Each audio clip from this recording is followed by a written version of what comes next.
Welcome, everyone.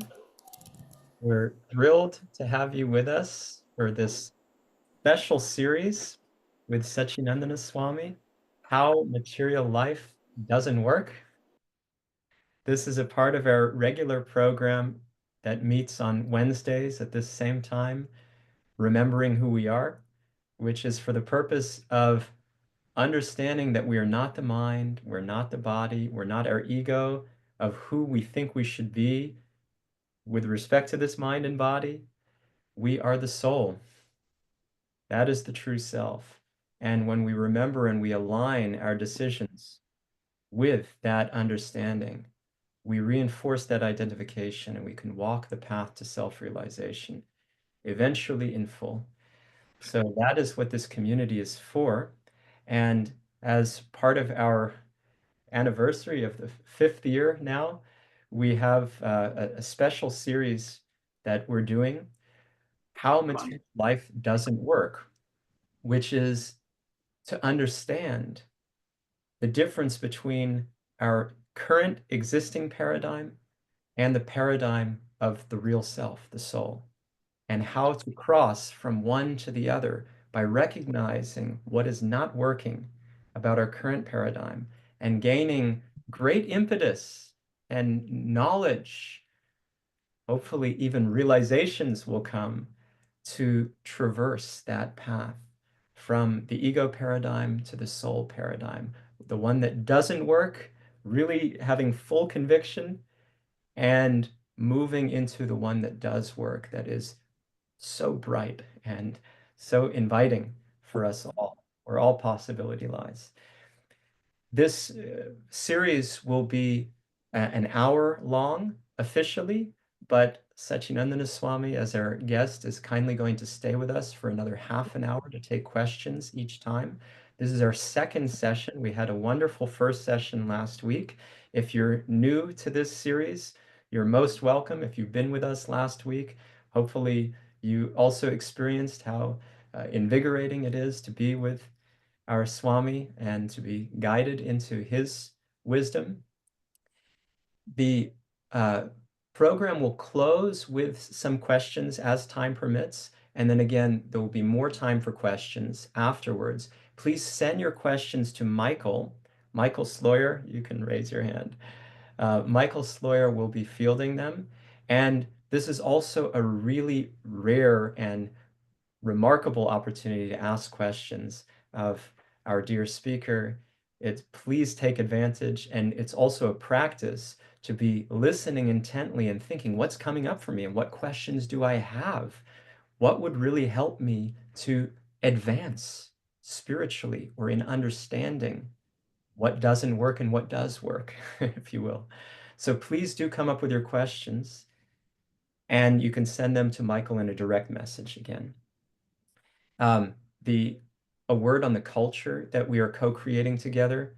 We want to have full-hearted participation. That means we're undivided in our attention, fully present, not doing other things, not distracted. That makes a huge difference. If you can have your video on, that really, really helps a lot to be together as a community and fully present.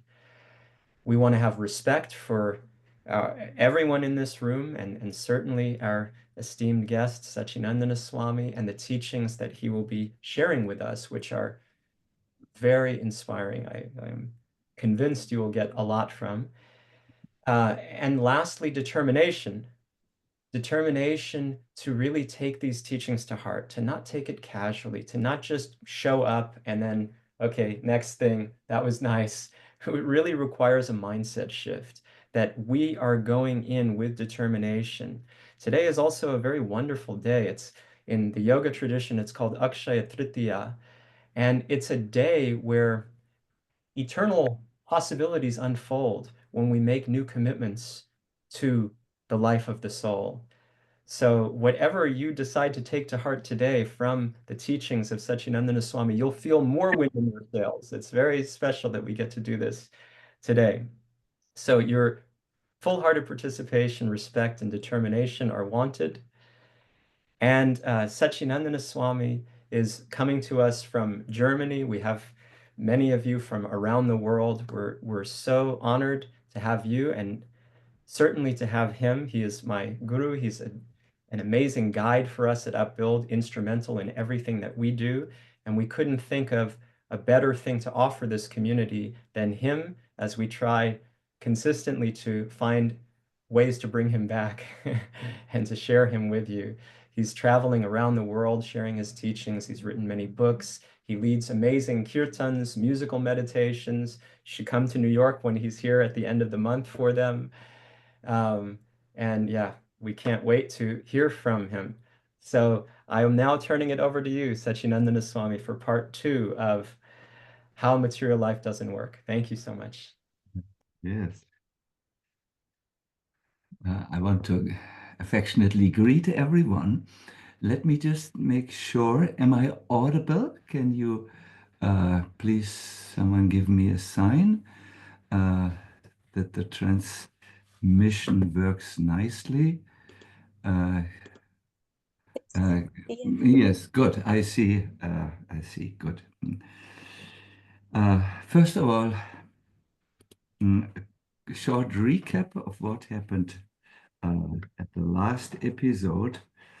I wanted to uh, highlight a little bit how relationships that are not based on the truth of who we are eventually, despite all our attempts to mask them and hide them behind social politeness and so on, ultimately come to a dead end, and they don't work.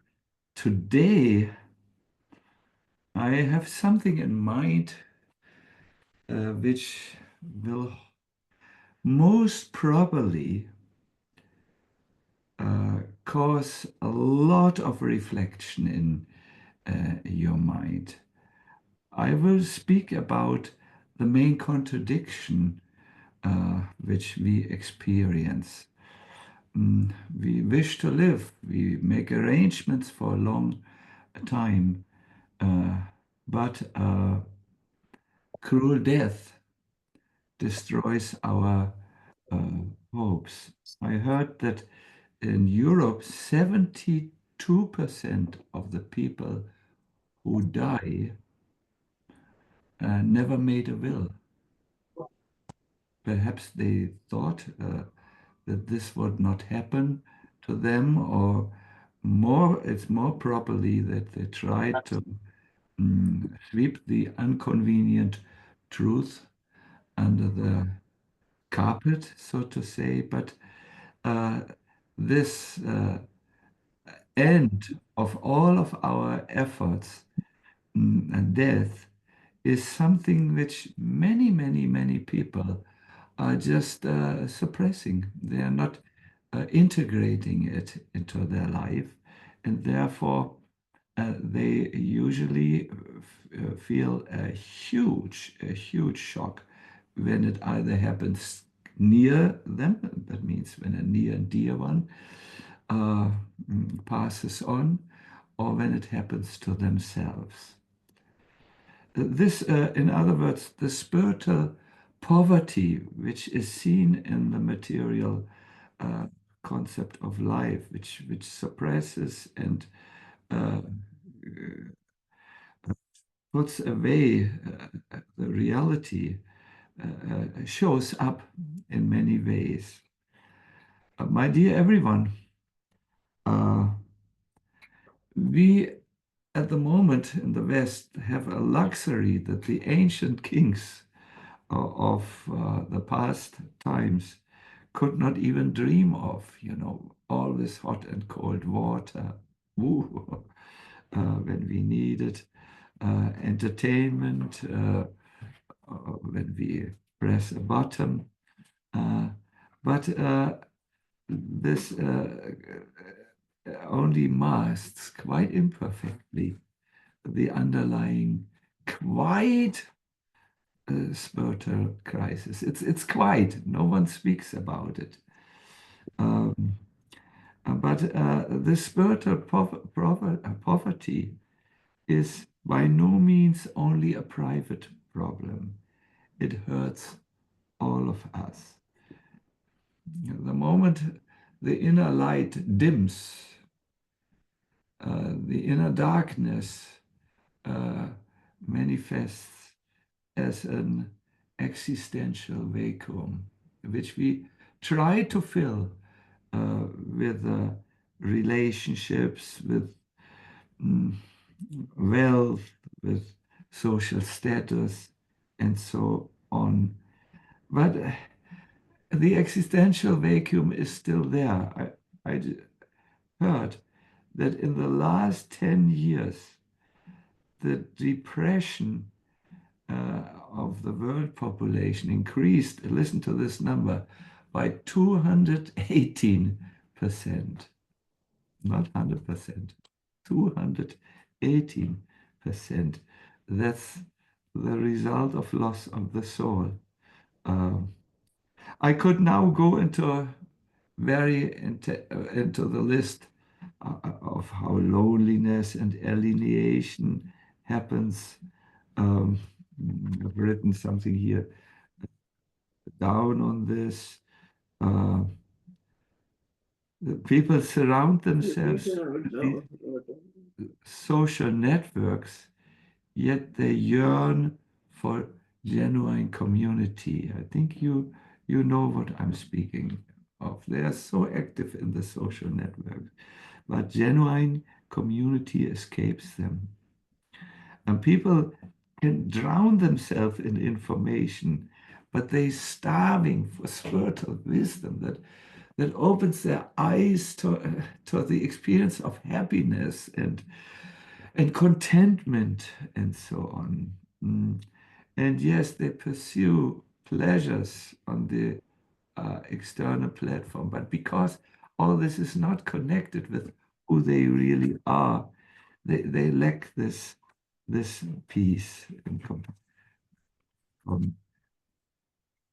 contentment. Therefore, and now I come to my main point. In ancient cultures, there was a concept which was called die before you die, or die to live.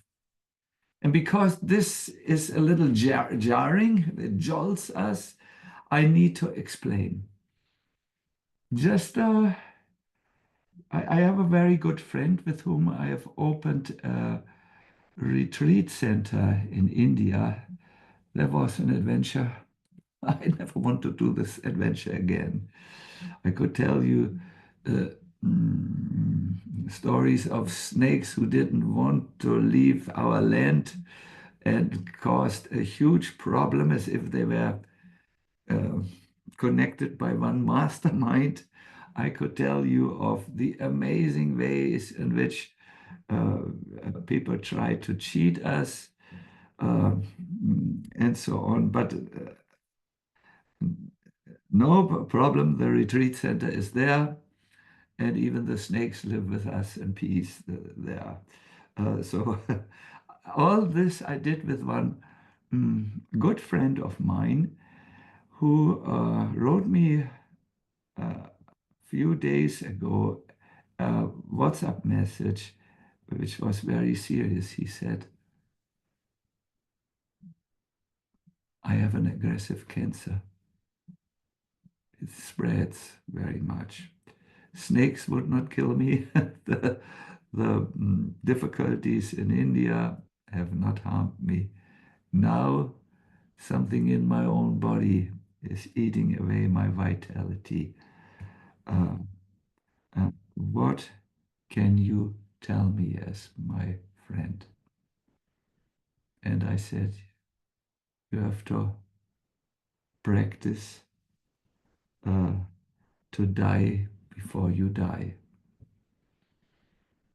What I meant with this, and as you listen to me, it will become clearer, is that our false ego, our false identification with that which is doomed to leave us, has to go.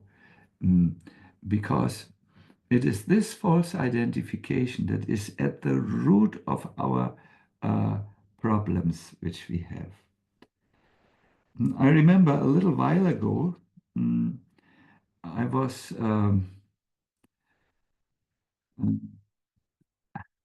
called to come to the funeral of my mother, and it was, of course, emotionally very uh, jarring because we had a very personal and very active relationship. She was very interested in spirituality. And I remember when we drove with our car into the funeral, to the cremation, mm, uh, and finally we located the chapel also, and then we found a parking place. Then there was a, a, a sound in our car. You have reached your final destination. And I felt at that time the GPS system was driving home a profound truth. Yes, in the material life, the funeral mm, or the cremation ground is our final destination, but it's only a short resting place for the eternal soul on its continued journey. Mm. I would like you all to fast forward your life uh, for a few years. We can anticipate that we will grieve for loved ones. We can anticipate that we all will endure the devastation and the emptiness of profound loss. And we can also anticipate that our physical agility, how we are active, uh, will be weakened because we are assaulted by old age and infirmity. The inevitable messages that announce our exit that is just before us. Despite this mm, knowledge, this jarring knowledge, we have managed in our Western society to sterilize death and to seal off the dying and the dead from public view. There's one Swami in India who says, just like we have tea shops and utility stores on each street corner, we should have on each street corner a place that reminds us, use the time you have in this temporary physical body wisely. Use it for the benefit of who you really are, your true self. Uh, I told you in the beginning that here in Europe, 72% of the people die without having left a will because they are victims of this sterilization process or this attempt to push the truth out of their life, and they did not wish to think about it. When most people here in the world focus on living before dying. I remember when I was young, I made a list. I called it the life list. And I had things on it like I want to visit a Chinese Shaolin monastery in this life. I want to swim with the dolphins in the Black Sea. By the way, I swam with the dolphins in the Black Sea, with big, huge dolphins, and we were a good team. They liked me, I liked them. And I also wrote down on the list, I want to This is a German tourist list, by the way. I want all Germans have the same dream. They want to visit one time the Angkor Wat temple in Cambodia. Mm, uh, so we make a list of desires. We focus on really concentrating on all the presents that life has for us before we die. But Krishna speaks of die before dying. This ego has to go. The ego and his gang members, like that all connect us to an illusion, lust, anger, greed, pride, and so on. In the Gita, he says, I want to read this to you, freed from attachment, freed from attachment, fear, and anger, being fully absorbed in thought of me and taking refuge in me. Many people in the past mm, became purified and obtained transcendental love for me. Yes, and for this, becoming purified and raising to our spiritual potential, these anchors that connect us to this world and keep us attached and tied down have to go. We are reminded of Nelson Mandela. When Nelson Mandela left the prison after, I believe, 27 years of imprisonment, shortly after this, he was handed a Bhagavad Gita during a public function. And he said, thank you, but I have read it already several times. The person who had given him a Bhagavad Gita was enthusiastic. Oh, yeah. May I know what you have learned from the Bhagavad Gita? And Nelson Mandela said something really nice. I think you will love it. He said it also in an interview. He said, but here he said, the Bhagavad Gita taught me that if I did not overcome my bitterness, my hatred and anger towards my perpetrators, though walking free from my prison cell, I would still be very much imprisoned. No? He understood that the ego, with its attachment and so on, binds us to a false world, a dream world, a nightmarish world that brings so much suffering because of this spiritual poverty and existential vacuum that we try to fill with heaven and hell also. My dear everyone, as long as we remain captive by the materialistic mindset of identifying falsely with the body and the mind, we will be held captive. Therefore, to die before you die means to break free of these invisible chains. Means to live the life of spiritual freedom. And this is here and beyond. So I would like to do something with all of you now that is very serious.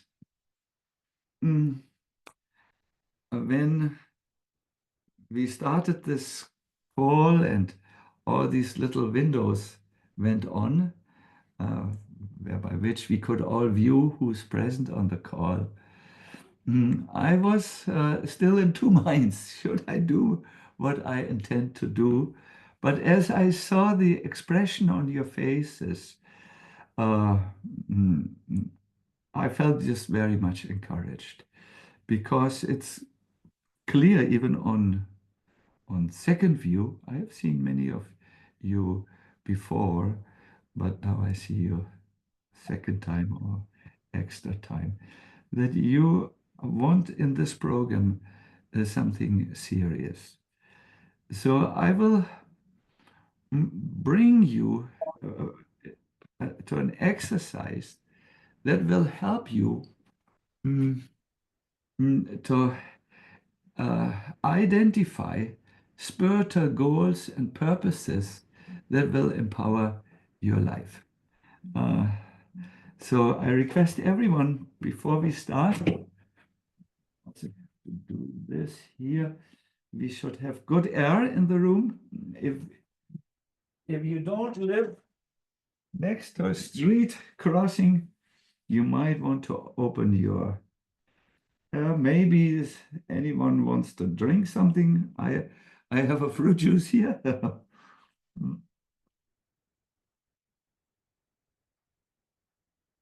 Mm.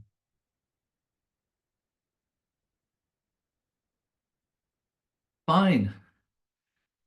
Mm. Remove, please, all the distractions which are there. You might want to switch your mobile telephone on pause.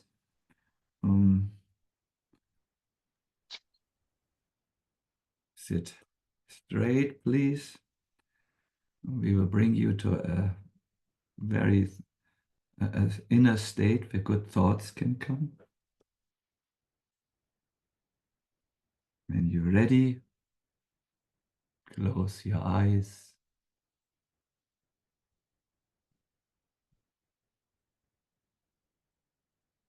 And relax consciously your body. Make a quick scan. Start with your feet. Wiggle your toes, then you can quickly feel them. And go in one sweeping motion up to your knees, then your sitting bones, and relax. Now, please move up your lower back, come to your upper back. Please sit straight. And then relax. Relax your shoulders. Good. Your chest. Your tummy or belly. Relax your head. Most important, your face. Those of you who wear spectacles, it might be a good idea to put the spectacles down for a while. Sometimes we see the inner vision better when we stop the outer vision.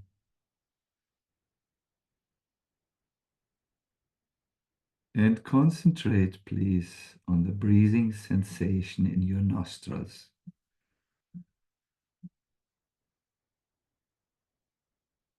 Take good inhalations and good exhalations.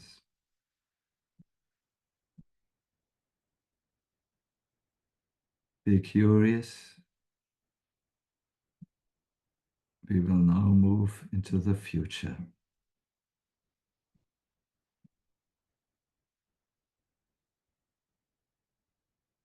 Fast forward. For some it's 20 years, for others 40 years, still others 50 years.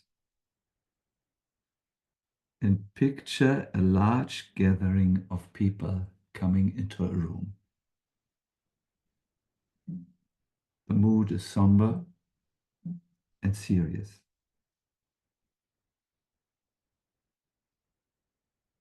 You have departed from this world, and this is the occasion of your own memorial service.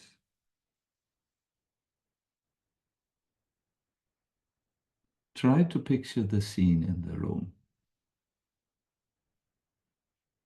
Who has come?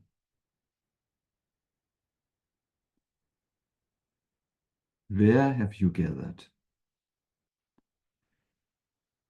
What are these people thinking and feeling? You can see on their faces they're very serious. Some are they're not dressed casually, most of them, only some of them. How do you feel seeing them?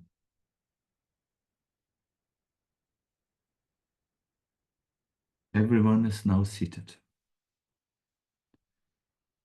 And the person who knows you best comes forward to give a eulogy, some words about you. Who would that person be? They begin to talk about your life, first where you were born, names of your parents, your youth, your education,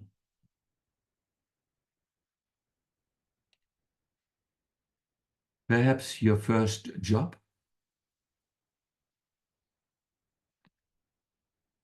They will talk about your interests, your hobbies, how you like to utilize your free time. And also the major junctures in your lifetime.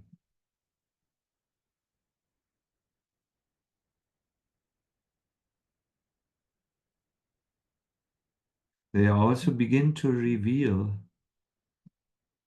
deeper feelings about you.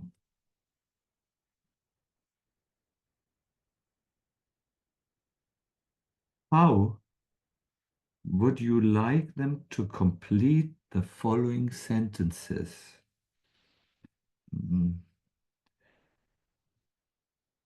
What I loved most about their personality was, please complete the sentence. What I loved most about their personality. It's you, your personality was.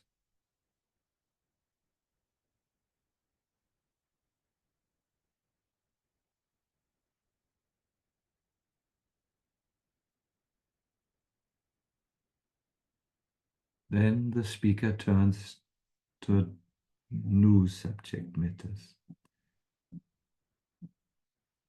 The greatest achievement of the person who left us was, please complete the sentence. The greatest achievement of the person whose body is now lying, and whose you was.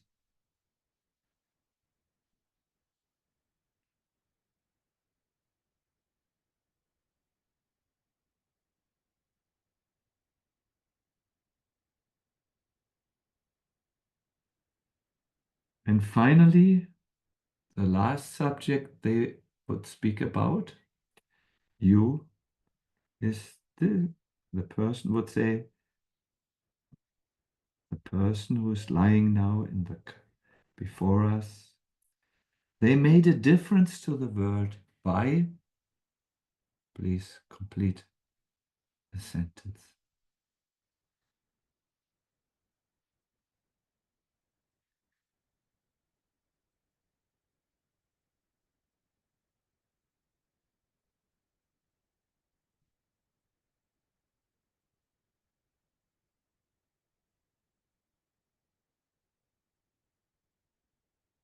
The scene now disperses.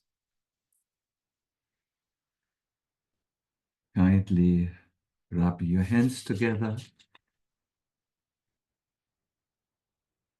Feel a warm, to create a warm sensation.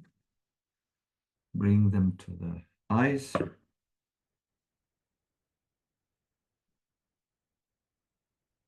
And to the face, like this. And then slowly give yourself the time you need. Return to room awareness and this Zoom conference awareness.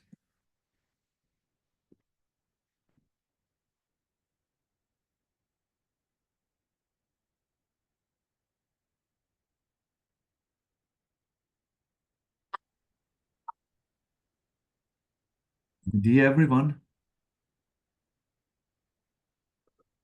what would you like to be most loved about you? This was the first subject.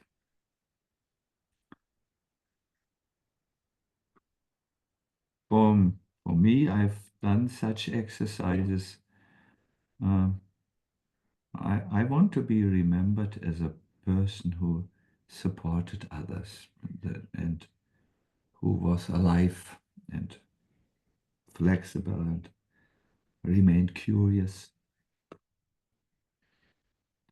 The greatest achievement. What do you wish to be your greatest achievement? This doesn't need to be to build an extra bridge over the Hudson River in New York because you feel there's always so much traffic on the existing bridges.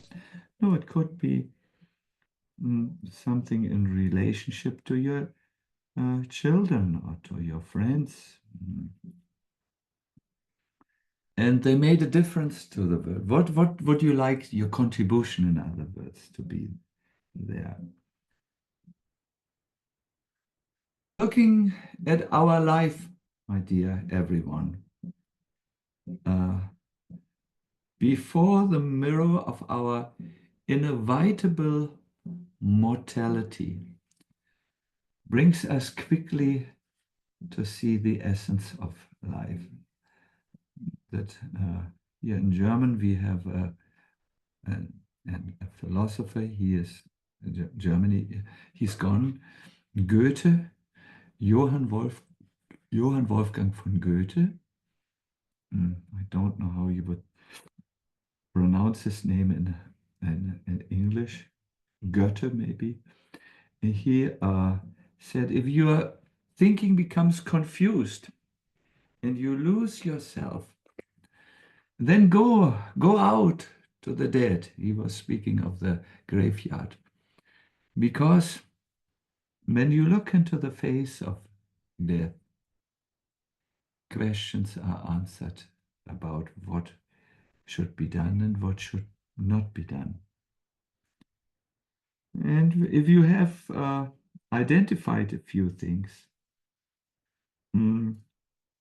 ask yourself, what have you done or what do you intend to do tomorrow to become that character or person whom this exercise has shown you, whom you would like to become.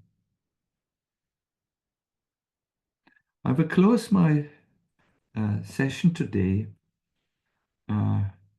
by bringing to your good attention the essence of this teaching. We have to somehow come to the level where we don't only think about the self, but where we act from the level of the self.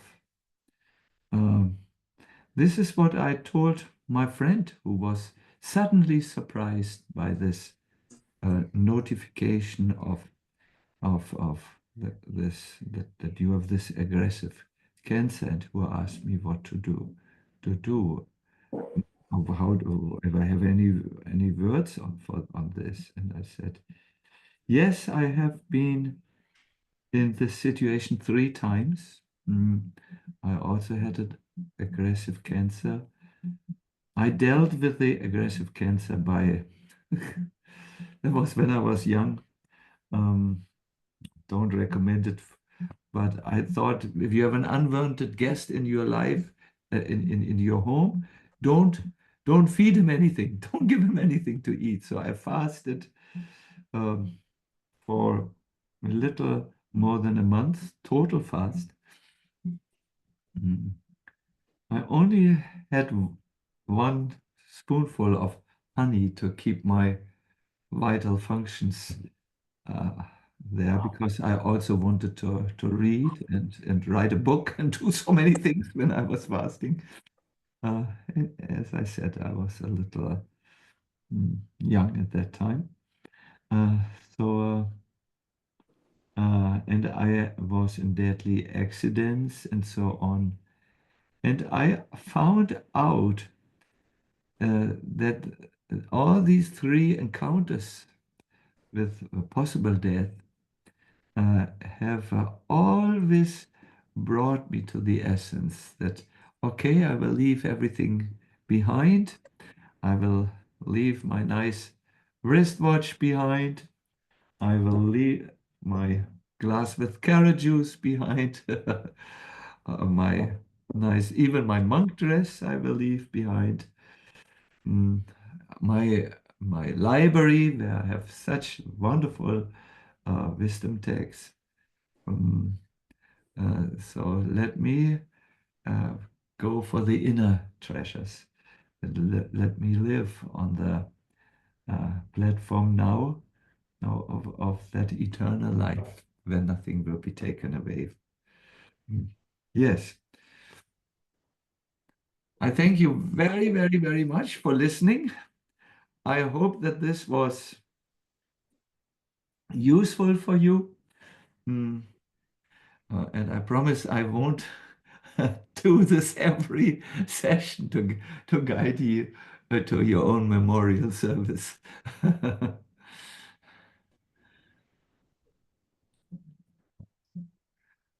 We can go now to the question and answer session if if our host is still alive. You have, do these get recorded, Mom? Yeah. Oh, so you can see the part. Everyone, please kindly mute. We're hearing some of you. Thank you.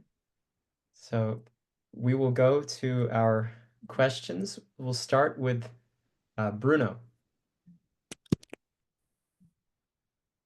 Oh, hi, Sacinandana Swami. So lovely to hear from you. Oh yes, Bruno, I do remember you. You came to Europe to Radadesh, is it? I did, yes. Wonderful. Yes, I do remember you. I do remember you fondly. Yes, Bruno, what is your good question? Um, so when we consider reincarnation, I'm wondering what the right approach is in the sense that, one could have the perspective, I have many lifetimes to become perfected, to become liberated, to become enlightened. And so let me, move towards that at its own pace and its own rhythm, and not be obsessed about it. Presumably, an alternative approach may be one of, I'm here with Sacinandana Swami, I'm with this incredible Sangha. I've sort of achieved or arrived to where I am. What an incredible gift and opportunity. And so I should, in fact, use this precious gift and really focus and, obsess, maybe the wrong word, but be single focus minded on, I'm going to try to do everything I can to become enlightened in this lifetime. And so I'm just wondering if there's an orientation that you think is the most skillful in that regard. A very clear and very good question. I'm eternal. I have all the time in the world. Or I am eternal. Let me use the time wisely on this. I believe the truth, how to be, the best attitude is to have something of both. Let me explain. When we understand that we are eternal and that we pass on, even though our body dies and we leave our achievements behind, then if we understand this, we have moved on in our evolution. We are a little bit like a child who has progressed from the age where they are obsessed with toys and moved to a higher level where they are no longer obsessed with their toy cars and their, I don't know what they, toy cars, puppets, and so on and so forth. So a person who understands that he is eternal loses in a similar way his obsession for material life, a life which Hermann Hesse described to be the life of the Kindermenschen, the children human beings, those who are like children. So we will not dive into these illusory pleasures any longer. At the same time, there is something like spiritual stress, which is not very good. It's where we become totally obsessed with our spiritual progress, no longer our material progress, and develop a similar fixation, if not even spasm, in the mind. And that can be avoided by being compassionate towards others, by being good to others, by taking interest in people's life. You can break out from, so to say, spiritual selfishness or spiritual or obsession for one's own spiritual progress. When you are understanding you are eternal and you pass on, there is also another very, very healthy mindset, and that is to surrender to the divine, to the supreme being, to the more than human dimension, and already develop your relationship to that world. And once you bring more of God in your heart, your life will become more godly and also more relaxed, because you resign everything to Him. You don't become obsessed with the achiever's mode. I must achieve this state, this level, and so on. But you enter the receiver mode, where you get so many divine gifts, and you are also then peaceful. You don't think, oh my God, I'm missing out on something, or I'm not paying enough attention to this. So let me summarize. Understanding that you're eternal and that there is something like reincarnation encourages us to leave the toy world behind, and toy where you become obsessed with toys and grieve when a toy breaks. It also brings us to the understanding that I'm not part of this world, but I'm part of the Lord. And that understanding matures into surrender, where you let Him do. Let go and let Krishna. There is such a statement.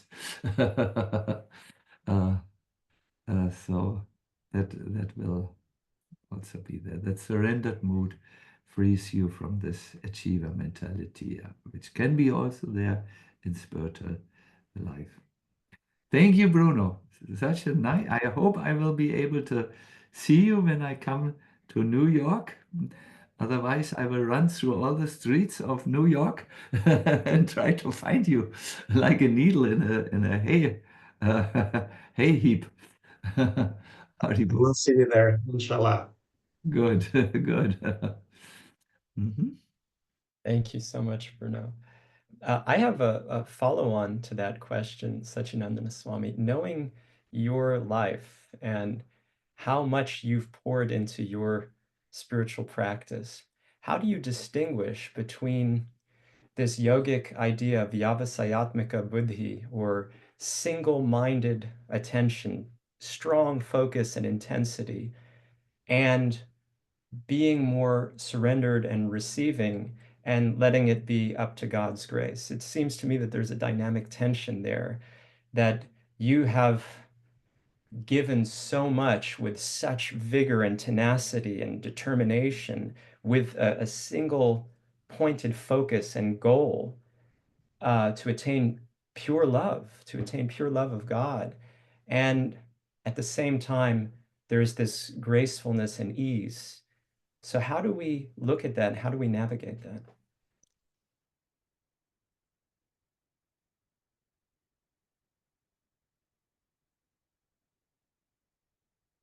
I always feel that we have been given certain human endowments, our body, our mind, willpower, and all these things.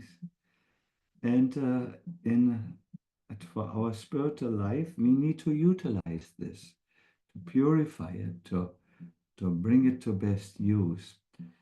However, I have always seen that I may try my best in using whatever I have been given, but trying to go to the spiritual dimension would be like trying your best to climb up the falling rain to go to the cloud. It does not work. It does not work. It has never worked. It will never work. So you need to keep a balance between trying your best and praying for grace and for help. I have a formula how I live my life. About 40% of what I do, I cover with my intellect, my willpower, my contacts, my whatever resources are there to achieve a certain end. But about 60% I leave free for divine intervention. And I have seen that in leaving space for the Krishna factor or God factor has brought amazing results that I could never have reached on my own steam. You know, before my house is perhaps the greatest symbol of my life. There's a path that I have created by walking through the forest. My house on one side is my ashram. It's an ashram. On one side is bordering to a lake. On that side, we have also Josephine and Napoleon. It's a pair of ducks. And we have Beaver Prabhu, Master Beaver. He also lives there. He is a recent addition to our ashram. And on the other side of our ashram, my ashram borders at a forest. And into this forest, I have created a little path that brings me to a main path for good walking. And this path has appeared by walking whenever I'm here through the forest, and it emerged. It took, I would say, 6 months before it emerged and came out. So I think in our lives, we also, like that path builder, are walking with our intelligence, and we see this would be good, this would be good to do, this would be. But then we also, by leaving some things open and not planning it to the very end, we leave space and time for a divine intervention to take place. And that is a wonderful, wonderful way of living. Recently, my friend will have to go also most probably to surgery. There is radiotherapy and hormonal therapy immediately, and then after they want to do also surgery. Yes, he will prepare himself as good as he can for the surgery, but he will also pray for the Lord to come and help him overcome this present health challenge. No? So leaving space is, I think, very, very important. Leaving the divine corner open, leaving the divine thing is important. Then you are also not totally overwhelmed by anxiety. You know, if you are the only one who plans and the only one who protects your plan, then you are anxious all the time. This is a little bit my formula. 40-60. 40% you, 60% the Lord. And that will emerge as you move forward with your life. Beautiful. Thank you so much. I will personally try to follow that more as you've guided us. Thank you. Yeah.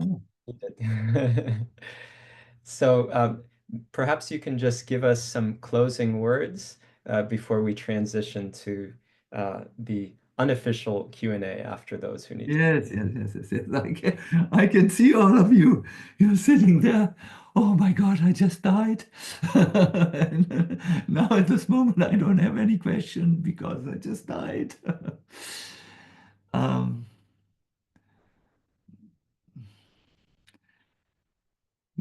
Gandhi used to say, to live life properly, you need two boxes.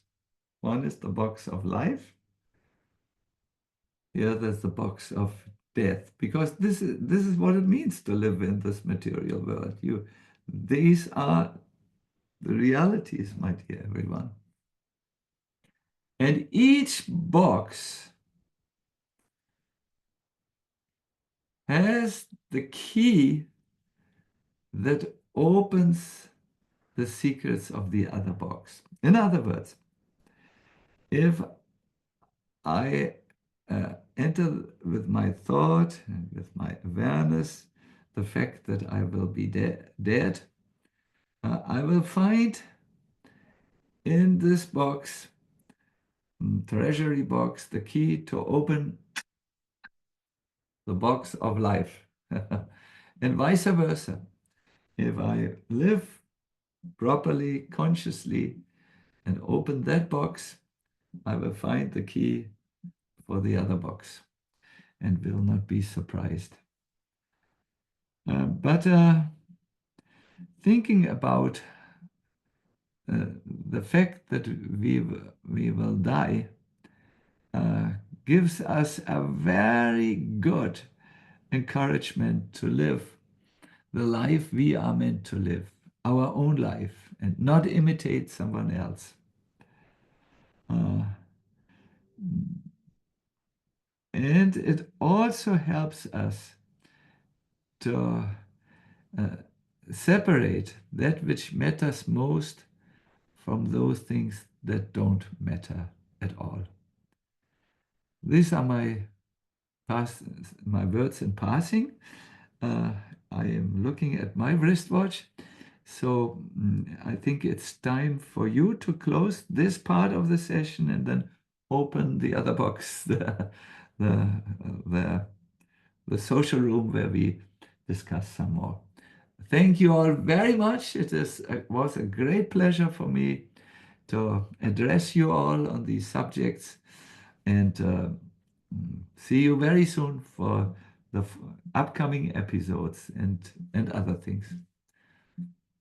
So grateful to have you, Sacinandana Swami, and thank you everybody who's come for this very, very important wisdom that will set us straight on where are our next steps to walk the path toward the true self, the soul. I hope that everyone gets that feeling of wind in their sails today. So if you can't stay on, thank you again. We'll see you next week for more on how material life doesn't work with Sacinandana Swami, continuing the series into the third episode. And if you can, then we will have time for questions now. So we'll get into next questions. Deborah, would you kindly ask your question? Yes. Hi, Mirage. Thank you so much for the lecture and meditation. My name is Deborah. Thank you, Deborah. And excuse my hat. I'm just sitting outside and getting some sun.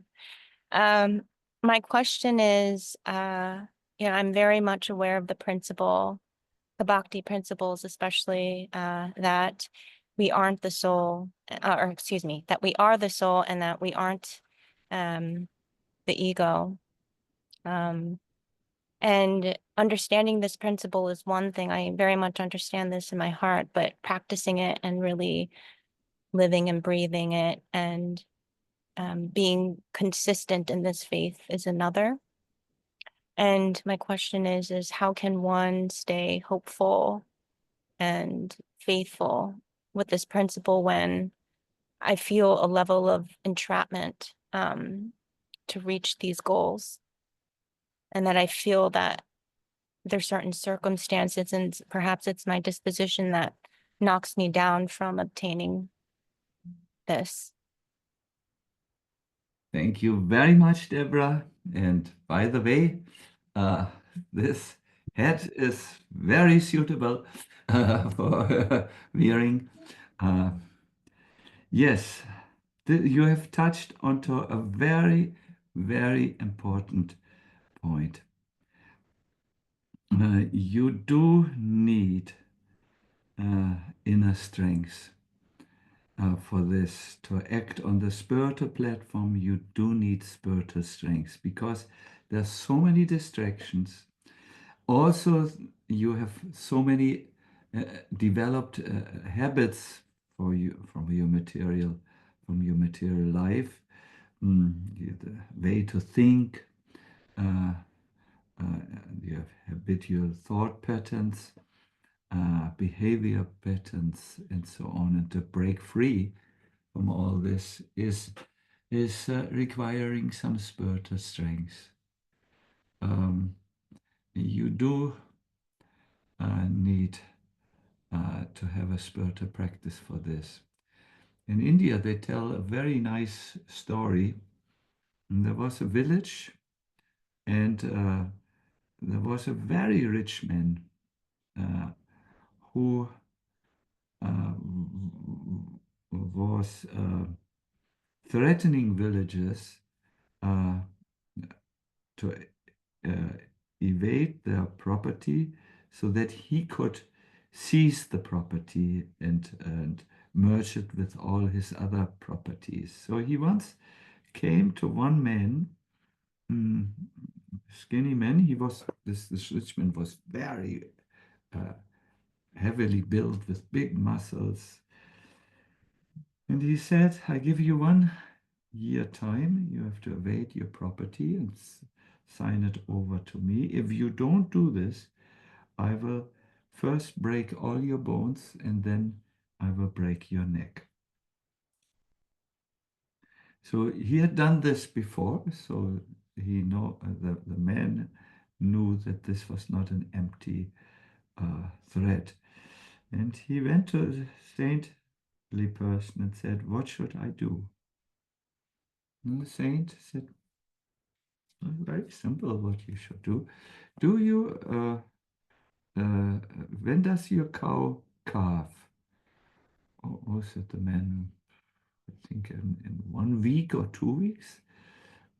Okay, said the wise man. Then when the little calf is there, you take it every morning and carry it the 300 steps to the Hanuman temple on the hill and carry that down. That's the only thing you need to do. You will understand after 3 months what I told you. So in those times, there was a lot of faith in the advice of saintly people and our men who was threatened by this thug, this gangster, took the calf when it was born, carried it up. After 3 months, he noted, my God, I'm developing muscles in the legs and in the arms. Ooh. And he continued on 3 more months and became really muscular because calves are growing weights. They become more heavy every day as they eat. After 6 months, a calf is, you really need some strength. But because he was building up the strength gradually, it was possible for him. And after 1 year, he was very muscular. And when the gangster came, this rich man, and saw the muscular man, he left and did not want any confrontation. So building up strength in a gradual way is also something you need to do on your spiritual path, Deborah. Therefore, I would recommend to you a regular spiritual practice that is, and a life that is composed out of 5 S. Now, you are outside. Do you have a mobile telephone with you? No, no problem. Then you can review. I will tell this now. I wanted to see that you could take notes, but you can review this. The first S that will build your spiritual strength is to read in spiritual wisdom literature very regularly, like the Bhagavad Gita, the Bhagavatam, Nectar of Instruction. There are many, there are built people can guide you. Shastra, that's the first S. The second S that will build your spiritual strength is sadhana, or spiritual practice. Like I'm having a spiritual practice that takes me from 3 hours each day. You may start with a practice of 20 minutes. That's good enough. The next is Sangha, that is good association. The fourth is Seva, regular service, where you are serving the Lord and serving others. And finally, Sadhana, a lifestyle that is good for your spiritual development. These are the 5 S which will make you spiritually strong. So it's Shastra, wisdom literature, sadhana, spiritual practice, seva, service, sangha, good association, and 5, sadhana. And I would do like this, Deborah. You can maybe review this part of the lecture where I'm answering your question. When you come home, take a piece of paper, make 5 divisions in the paper, 5 lines, and then see how you can fill up these 5, please help me, columns, they're columns, not like in the newspaper, this thing. Okay, today for my sadhana, I do this, today for my shastra, I do this, and so on. And this will make you spiritually a giant, Deborah. But without practice, Deborah, it will be very difficult to overcome the pushing and pullings pushing forces and pulling forces that are visible, that are there in your own mind, in your own habits, in the environment, in your life circumstances, and so on. It's a pleasure to see you, and all the best for you, Deb. Thank you, Mirage. Thank you so much, Deborah. Lakshmita, are you there? Are you able to ask your question? Hare Krishna, yeah. Hare Krishna Maharaj, please Hare accept my Krishna. respectful obeisances. So I'm so grateful to have met you today. And today it was really an amazing topic because like this was always like a burning question in me.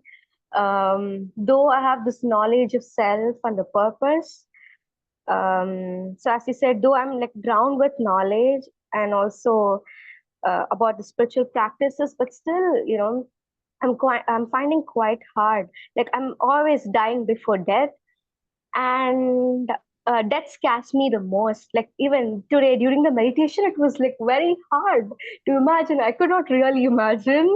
I could not really imagine that I'm going to die, but I know it's the ultimate reality. So it was really hard. So my question is, like there is really a very long gap with the knowledge and practice. I don't know. Like I'm feeling very hard to align the knowledge and practice. So, do you suggest how to act on the level of self and how to not really forget a real identity? Because due to the conditioning and everything, due to the association and due to the association with material people and everything, even due to the past conditioning, I feel like it's very hard to stay fixed in the identity. Yeah. Thank you so much, Lakshmita. It's a very, very good question that to a bigger or lesser degree concerns all of us. Yes, we are practicing spiritual life in an environment that is difficult. To answer your question, I will tell you a story. Please listen carefully. It was known that on one mountain lived a very enlightened saint. So one day, 3 people who searched after genuine spiritual enlightenment made the difficult walk up that mountain. And finally, it took them, I think, 3 days. They reached the top of the mountain and they found the hut of that saintly person. There was only one hut. And they asked him, how do we become enlightened? And he said, good choices.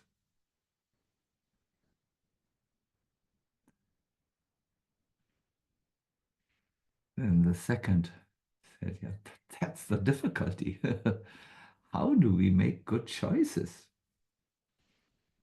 And he thought for a moment and he said, by experience. He answered very briefly. So the third person said, but yeah, but how can we monitor our life and have good experiences? And again, he thought for a while and he said, bad choices. Bad choices. So, Lakshmita, some of us learn immediately by making very good choices, strong choices, not weak choices. But some of us doesn't work like this. We first have to we go through our life, and then I want to recommend to you, Lakshmita, see where the life which you lead brings you to. And if you make your experiences not just in an unreflected way, but reflect afterwards, you know, you will learn from your experiences and then one day make good choices. I think I would recommend to you, who's a so very intelligent young lady, to also stay in the company of the good people. When you stay long enough with good people, their qualities will sometimes come into your heart. Good qualities and bad qualities come through Sangha, through association with people. And this is a very often underestimated point, but this is a real truth. Good and bad comes through good and bad people to us. So that is my little recommendation. But thank you for your very, very. When I was young like you, yes, when I heard about death, I could not relate to it. I thought that's what other people do, not what I will do. But you will meet death by meeting people who have died, and you will then think differently. Good, but nice. Everyone is so nice here on this call. Thank you, Lakshmita. I wish you all the best and see you very soon again. Thank you so much very much. Thank you, Lakshmita. Scott, please ask your question. Thank you. Nice to be with you again, Sacinandana Swami. Yes, Scott, I remember you as well. Thank you. My question is, how does the soul make use of material life? Yeah, this is a very, very good question.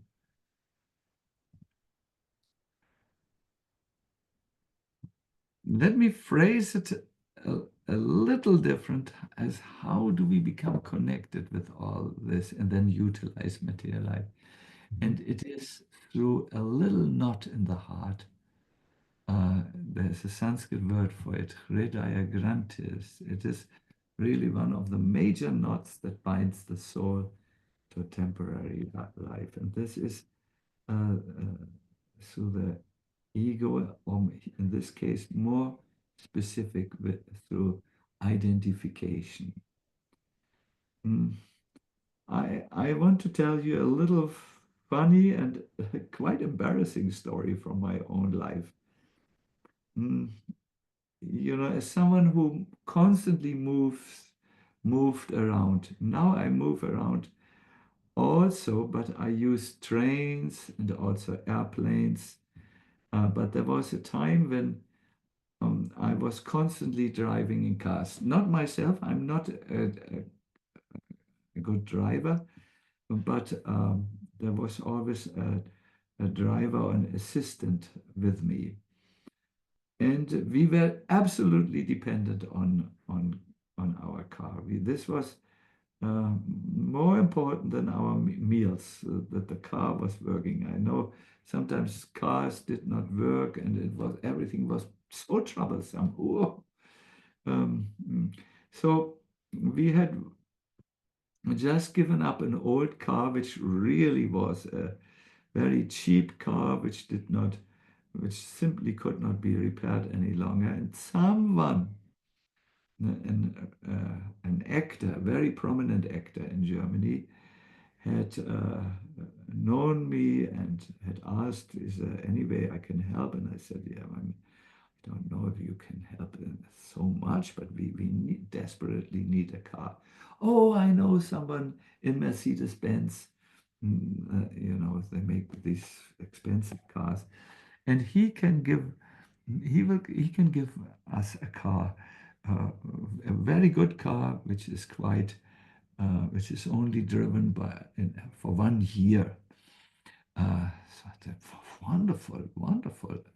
So then I got this new Mercedes-Benz, which only is driven for 1 year, and everything worked so nice and so swiftly, and there was never any repair. I was the most, as far as the car situation was concerned, it was now solved. I was very happy. So, Scott, then we came to Berlin.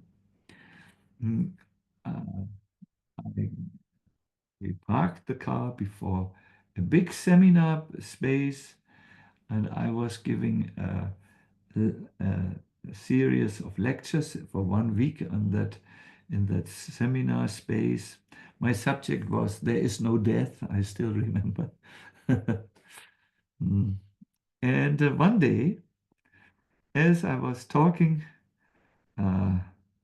about how attachments keep us bound to this body, and then death is so frightening for us, I heard a gruesome sound from the window. It was metal bumping into other metal. And I knew, oh no, the first time in my life where I have a decent car, and now someone has driven into the car. Oh no.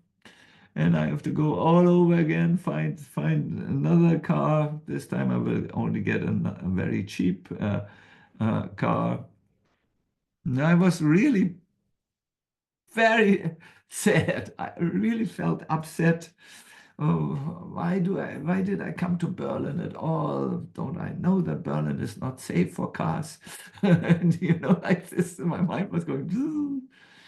So then, when you give a seminar, long seminars, you can give, you can do what I did. I said, let us stop, let us make a group exercise. So I made a group exercise to keep everyone busy, and ran to the window to look down and assess the damage. And Scott, what I saw was, it was not my car which had been broken. It was another car, just 2 cars behind my car. And I felt so relieved. And went back to my seminar, and then later in the evening I had time to think about it. Oh, why did I suffer? I suffered because I was so identified with the new car.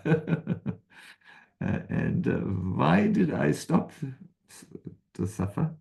Because I was no longer identified with the damage. That other car, 2 cars behind my car, was not my car. I did not feel any connection with it.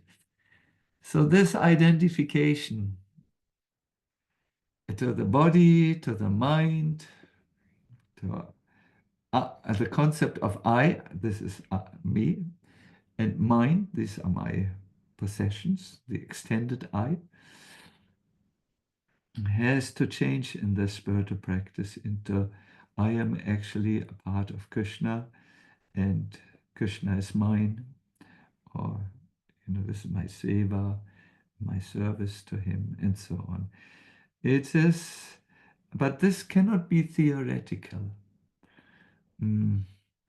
This has to be practical. It has to be real. And again, I want to say what I said to the first inquirer. I think Deborah was her name. We can only obtain this inner strength by practice, just like this man had the practice to carry the calf up, and he learned in such a way. No, not he learned, he became physically strong. We require a spiritual practice. It's very important, Scott, and I have seen you now many years. I think if you have not yet put your attention on the subject matter, it's good to speak to those who are close to you in New York about an appropriate spiritual practice for you. And you will see some wonderful changes will happen where you become more and more detached. Mm, I'm I have been in situations just recently which were very challenging, but those who were with me could see that I was very detached and calm and peaceful, and they reported this to me. They said, well, why are you were so peaceful? A few years ago it was not like that. And I said, I'm happy that you saw it. I don't even see it. It's so natural for me now to act in such a peaceful way and detached way that I don't even notice it any longer. And then I was thinking, oh yes, something is happening inside.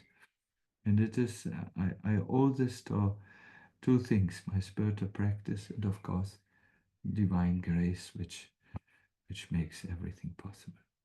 A wonderful question, Scott. Thank you very much. Thank you, Sacinandana Swami. Thank you, Scott. We'll have just one last question here. I can ask on behalf of Patsy if that's better. So the question is that, so she's referring to me that I had started out by saying material life doesn't work. So why would God create a world with laws that don't work and then put us in it?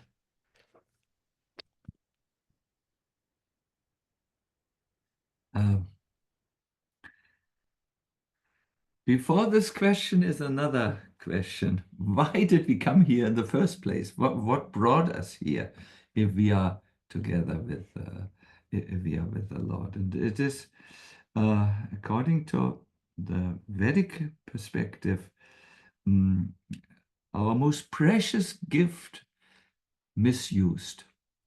Our most precious gift is our independence that will always remain with us.